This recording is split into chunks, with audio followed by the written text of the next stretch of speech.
Hi, I'm Richard McKenzie, co-author of Microeconomics for MBAs. This video module is going to be concerned with competitive labor markets. We are going to be especially interested in determining how the demand for labor is determined and how the supply of labor is determined in competitive labor markets. You may recall that we have taken up competitive labor markets in previous modules. We have dealt with these markets in terms of a now familiar graph, where we have the wage rate on the vertical axis and the quantity of labor on the horizontal axis. We have said that the demand curve for labor is downward sloping, and we have made that claim on intuitive grounds. That is, if the wage rate goes down, we might expect more and more workers to be profitable to employers.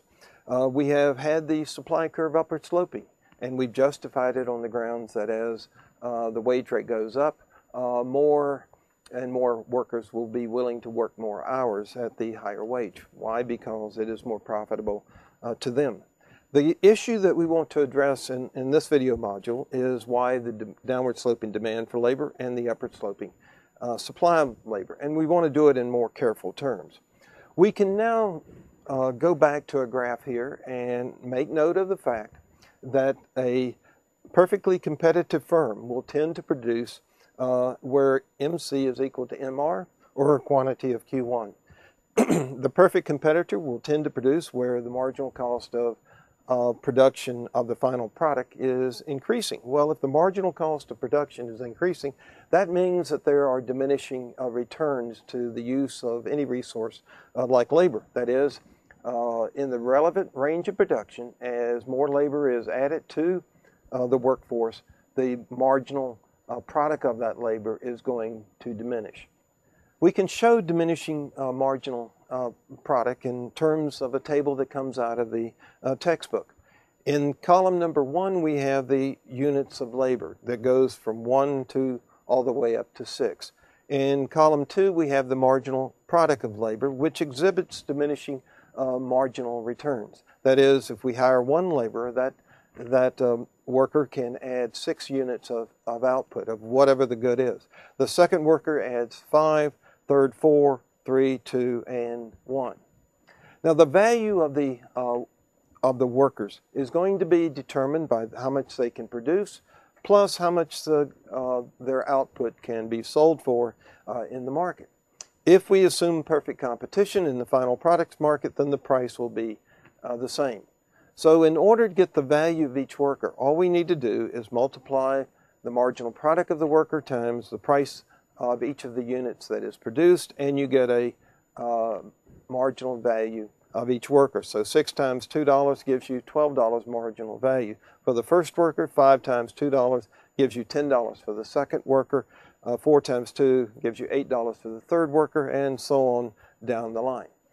The lesson is that with diminishing marginal product, you get diminishing marginal value of each additional worker. Well, we can transfer these combinations, A, B, C, D, E, and F, we can transfer these combinations over to a graph that looks like this, where this might be combination A, this might be combination B, and so on down the line. This curve now just represents the marginal value of each of the additional labors as we move out along this curve. Well, we can convert it into a demand for labor curve just by simply asking the question, at a wage rate of W1, how many workers would the employer hire? Well, the employer is going to hire any worker, the marginal value which is greater than the wage rate, because there's profit to be made in that. So would the employer hire the first worker? Well, as indicated by this curve, the marginal value is way up there. The cost or the wage of the worker is there. There's a profit to be made of that amount. Well, there's still a profit to be made on the second worker and on the third worker. And indeed, what we can do is walk the employer out to this point and say that the employer will hire quantity Q1 workers at a wage rate of W1. Why? Because the marginal value of each of these units up to this point is greater than the wage that is paid. The employer will not go beyond this combination. We'll call it combination C, simply because the wage is then greater than the marginal value. But you lower the wage rate from W1 to W2, and we can reason that the employer will move all the way out to quantity Q2. Take another wage rate, and the employer can justify hiring more workers. Can justify hiring more workers, very possibly, because their marginal value is going down as you add more and more workers. This doesn't mean that necessarily mean you're hiring worse workers.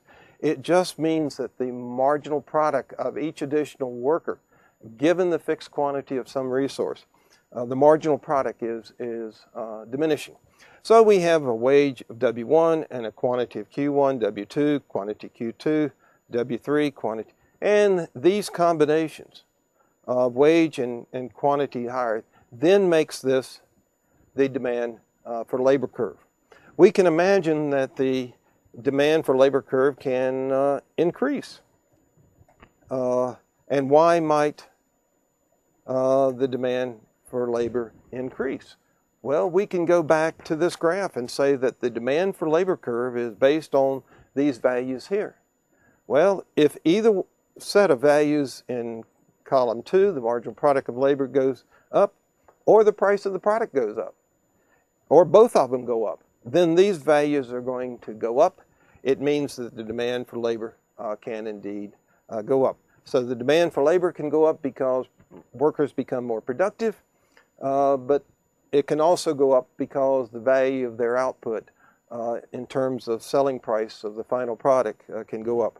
Now, one interesting point you've got to keep in mind is that when worker productivity goes up, now that means there can be a greater supply of the product on the market, which means there could be a feedback effect into a dampening of the price of the final product.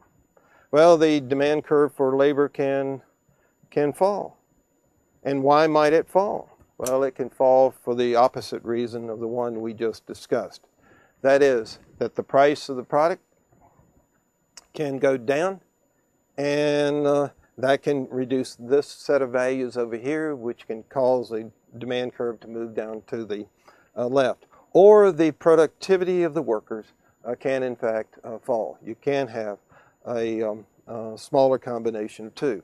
Both. Now, I guess I should note here that is, if you hire more and more workers, and the market is not perfectly competitive, and the producer must indeed lower the price as it produces a greater and greater output, then that means that these values fall all the faster. It means the demand for labor curve is going to be more steeply sloped, or it's going to be more inelastic. That is, firms will be less responsive to a wage rate reduction given a drop in the price of the product as more and more workers are hired.